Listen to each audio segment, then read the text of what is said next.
Hello, everybody. Today I'm doing something completely different on my channel, and this is going to be an advice to artists uh, video. So I'm an artist. I'm a picture framer. I've worked in artist-run galleries. I've worked in commercial art galleries. I sell my own art. Sometimes I sell other people's art. I frame pictures for myself and I frame pictures for other artists. And I also collect. I collect fountain pens, but I also am an art collector. And you don't have to be rich to be an art collector. Over the years, I've purchased things from people and I've traded things from people. And I found things. I'm a big thrifter. I like going to thrift shops. And sometimes in a thrift shop, you'll find quite nice pieces of art. And so this is an advice to artists. And it has to do with signatures. Uh, how should an artist sign their work? And the best advice I can give you is if you're an artist and you're wondering, how should I sign my work? And I will say quite simply, as clearly as possible. And also, on the back of your painting, include as much information as you feel comfortable doing. And that could be uh, biographical information. It could be your and what you should do is print. Even on when you're signing your paintings, try to print and print clearly. If you have a common name, say like McGinnis or McDonald or Smith, sign out your entire name. John Smith. Okay, well, John, what's your middle name? Put that in there. Put a initial down. John L. Smith. John L. McDonald. Put as much information that will make somebody who finds your painting in later life or years after you've done it able to sort of associate a personality with the artwork. And that kind of it's important to me because sometimes when I look at a painting and it's signed by somebody I know, it has a personal connection. But that painting, if it just has their last name, like McGinnis, for instance, if it just had my last name, somebody could find that painting in, say, France, or coming from my paintings are done in Canada. People around near here know who I am, and they see my last name. They know who the artist is. But if the painting somehow finds its way to another country or a different province, or even on the Prince Edward Island, they might not know who I am. And by including as much information on the painting, that kind of establishes a personality, gives the painting some history. It just adds value. So what I usually do is I sign S.B. McGinnis on the front. And on the back, I will put my full name. And I will even include my address. And I also include the title of the painting, the day it was completed, and I keep a ledger. I've been keeping a ledger of paintings. Actually, if you'll let me show you, just a second, I'll get it.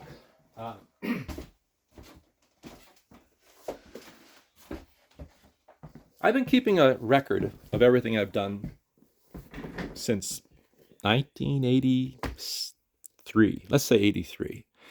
And a lot of that was student work. And as I've painted for the last, 40 years, it's hard to imagine. I've kept a record. And on each painting I've done, or each drawing I've done, each print, each assemblage, I've included a number and the date and the title. And that can be found in the ledger. So if you look at this is recent work. I usually put the date, completion, description, or a title, and then there's a number, and that all goes onto the back of the painting. Of course, nobody has access to my ledger, but someday that will end. I hope that might go to the archive on Prince Edward Island here, and if somebody was curious, they they would be able to track down some information about the artwork and the artist. But I find there's a lot of stuff that just seems anonymous because of the signature. And I'll show you some things. These are all paintings I have found in, well, thrift shops, to be honest.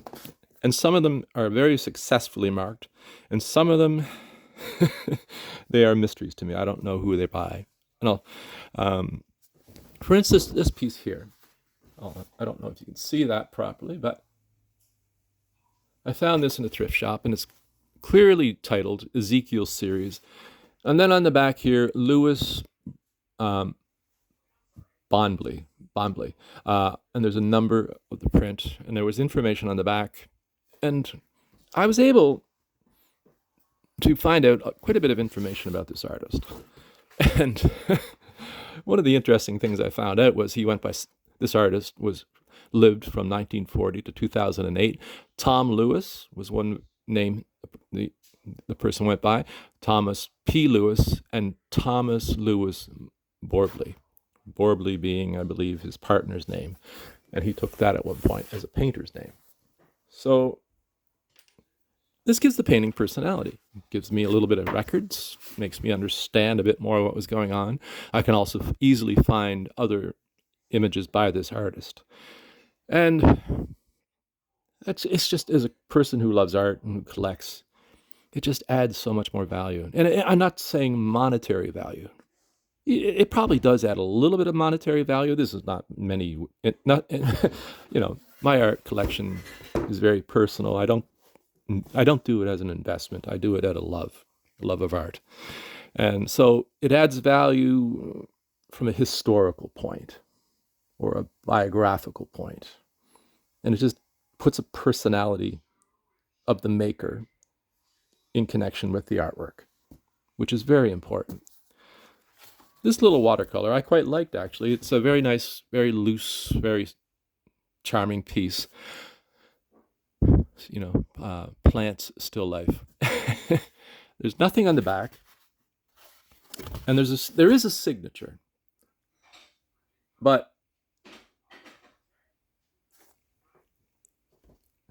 it's a signature. It's almost a signature you would see on a check or a document. And I think the artist would have been better served just simply lettering their name, their first name, and their last name. Middle initial, that would be great too. It was done in 1999. But the signature, it looks like an F-N-D-R-E. It could be an A with an I in there. It just made it really hard to put a personality to this painting. And that's the type of signature you should avoid. Don't do a document signature on your artwork. Clearly letter your name, right? This goes for amateurs and professionals. Here's an interesting little painting. I actually picked this up at a thrift shop. And it wasn't that I loved the painting. I wanted to practice on this painting doing surface cleaning. I wanted to experiment with learning a bit about how to clean a painting, because sometimes I get asked that and I don't know much about it. So I found this painting. It was very different when I found it. It was heavily covered essentially in, I would say, cigarette smoke, it seemed like. And it's an amateur painting. There's a name here, W. Johnson. Johnson's a very common name, especially in Canada. And W, it could be a woman, could be a man. It doesn't give you much information. But the interesting thing about this person actually did something I really liked. They provided an amazing amount of information. Like, there's the title, Purcell, where it was painted, Purcell's Cove. There's a varnish record. There were 2 coats of varnish on this painting. Artist, Winifred Johnson. And at the bottom, I'm covering up their address. They even gave me an address, so I could figure out where they lived. I could go on Google Maps and see it. I'm covering it up. And it was presented to, and there's a name there, in 1982. It just tells some information about who this painting went to. And, the artist predates, say, a lot of the internet history. This painting, 1982. If I went to the community, I could probably find out information. People in the community would know a bit about this artist, but there's not much information online. But at least I know where the painting was done, the title. I know where it came from. I even know who owned it at one time. So there's a bit of a provenance. It's still quite banged up. Over time, paintings get damaged. And it was quite yellow. But as I cleaned it up, there was some nice colors in this. There's like a good painter. I don't know. I would say this person would be, say, a competent amateur looking at this piece. But it's charming. And I used it to, learn how to clean paintings. And I did a fairly good job. That, whatever that is hard to get off right there. But you can see right there. But, W. Johnson. But that's an example of a name that I would add more information. But they did. They put their full name on the back, Winifred Johnson, which is really important. So here's this painting. I have a deeper connection to it because I know who the artist was. So it just adds a historical value. Here's a lovely little watercolor. I quite like this painting, but there is no signature at all, anywhere on the painting. I've looked over it, but I would have dearly loved to know who did this.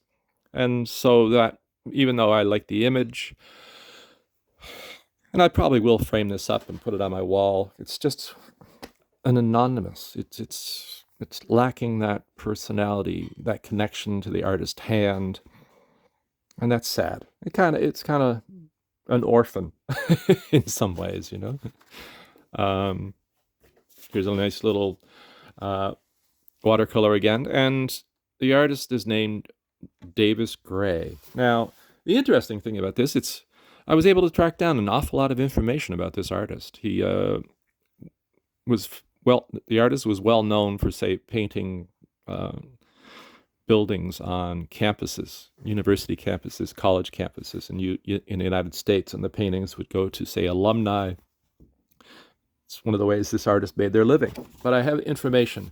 And but the interesting thing is, Davis Gray wasn't the artist's actual name. I was able to find out that Davis Gray was the brush name of an artist named E.B. Walden.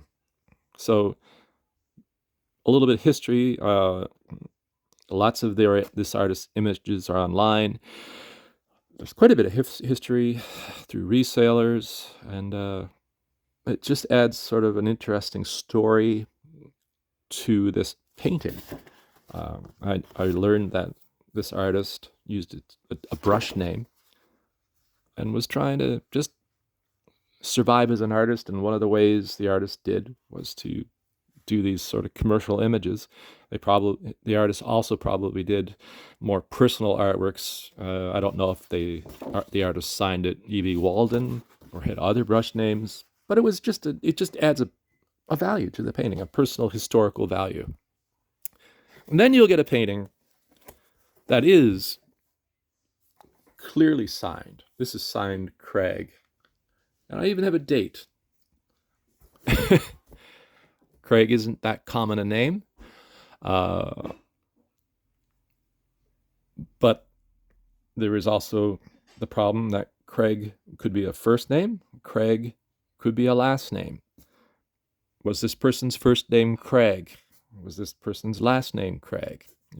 Also, with there's a famous artist whose last name is Craig. And if you're trying to do an internet search, you end up finding all these other people named Craig, but I can't really find history or a first name.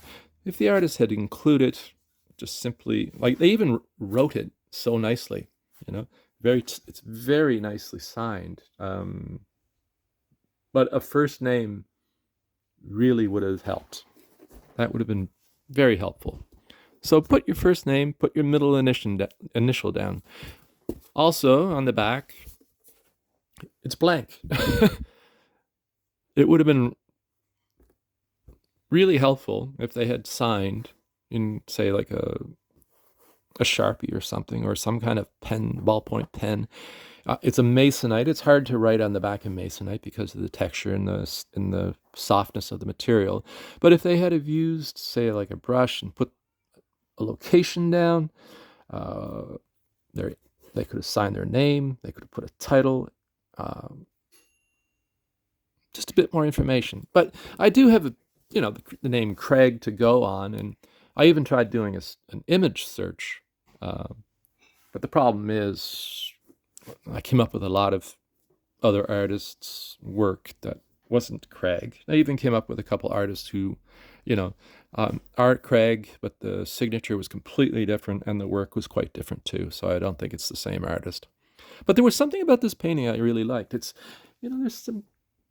this bit of work down here I really liked, and I liked how the boats were painted. And there's a sort of a log steps. There's some skill in this artist, and um, the image feels very familiar to me. As an Atlantic Canadian, this could be somewhere in Nova Scotia, uh, Cape Breton. It could be Newfoundland. It could also be somewhere in Scotland or Ireland. It has that familiar look to it. But I like this painting a lot. Actually, it's there's when I don't know if you can really see it, but there's some nice things going on in here, and so it makes me wonder if this artist was sort of just not a hobbyist, but maybe somebody who did work, a lot of work, and showed a lot in different galleries and things like that. It's quite interesting. But once again, a first name would have helped. Proper information on the back would have helped. These things are all important to me anyway. Now here's an interesting piece. I don't know if you can see it. There's kind of a shiny varnish on it, and this one is signed Senga, Senga.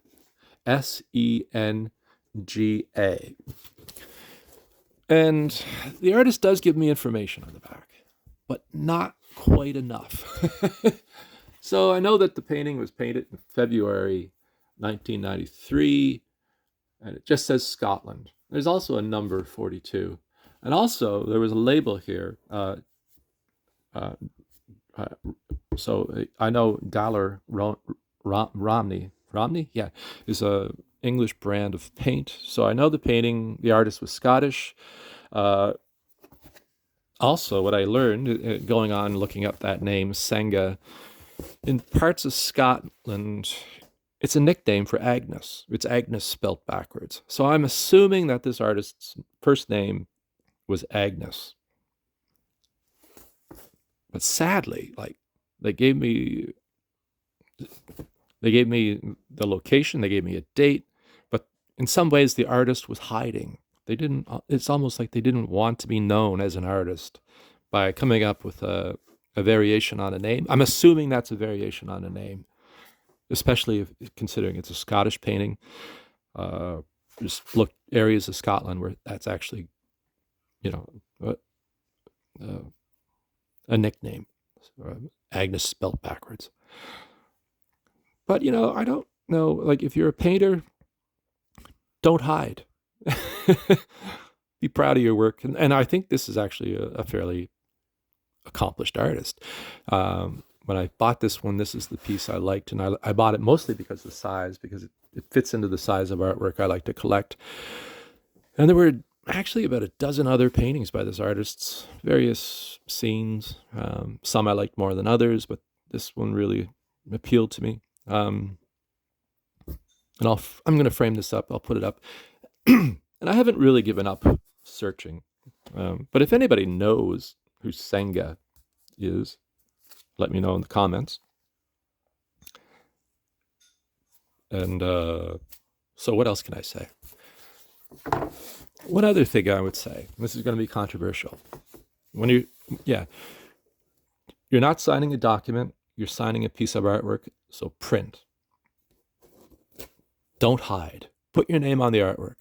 Put it on the front, simply and put as much information as you're comfortable putting on the back, even if it's just your first initials, right? Put a date, put a title, put medium if you want, but also include a biographical outline if you want to just tack it onto the back. You know, print off a bio, put it on. I've come across lots of artworks that had, you know, full biographical information, and that is really great because then I put it on the back of the frame and I keep that as a historical record. The other thing I would say is keep it tidy, keep it in the painting. Don't put it right on the edge. As a picture framer, it drives me nuts when somebody signs their artwork directly on the edge, because then I have to figure out how to show it, because usually when you cut a frame, there's like a 1/4-inch lip and that holds the painting into the piece. So sign it up in the body of the painting, somewhere where it's not going to be distracting. Keep it simple, clean. You're printing, you're not signing a legal document. You want it to be legible. And the other thing, you know, one thing I'll say is that as somebody who likes to wander around and pick up paintings, I've come across a lot of really nice paintings that I didn't buy because of the signature. And the type of signature I'm talking about is the big signatures. So I've come across paintings, you know, say like this size, and the artist will stick a signature right on it. And the signature will literally be like that. I hate that. Just keep it small, keep it simple, keep it clear. Don't be a big signature artist. That's my controversial statement for the day. And so let's put some pen information in here. As an artist, I often, when I'm signing my work, I use a fountain pen. And in this pen is platinum carbon black. It's very durable. It holds up against water. It's very fade resistant. It's very good material to sign a painting with, and that's platinum carbon black. And what I don't like to see is when somebody signs with a pencil. And this might sound weird. An awful lot of pencil leads, especially modern ones, unless they specifically say they can fade, they can accidentally get erased, they can be scrubbed off. So put something permanent. Use something permanent to sign your artwork. And I think you'll have a artwork that goes out into the world and has a history, and in some way the artist lives on. And that's kind of one of the wonderful things about artwork. So there, that's my comment on signatures. And I'll probably do more like these. I hope you don't mind. Anyway, if you like the video, give it a thumbs up. If you know any of these artists, especially this one, you know, who's Craig? I want to know. Who's Senga? I want to know. Let me know in the comments. So anyway, I hope you have a great day. If you like the video, give it a thumbs up. If you're new around here, I mostly do fountain pen and stationery, and I do some artwork too. But subscribe to the channel. Anyway, I'll talk to you soon. Thanks a lot. Bye-bye.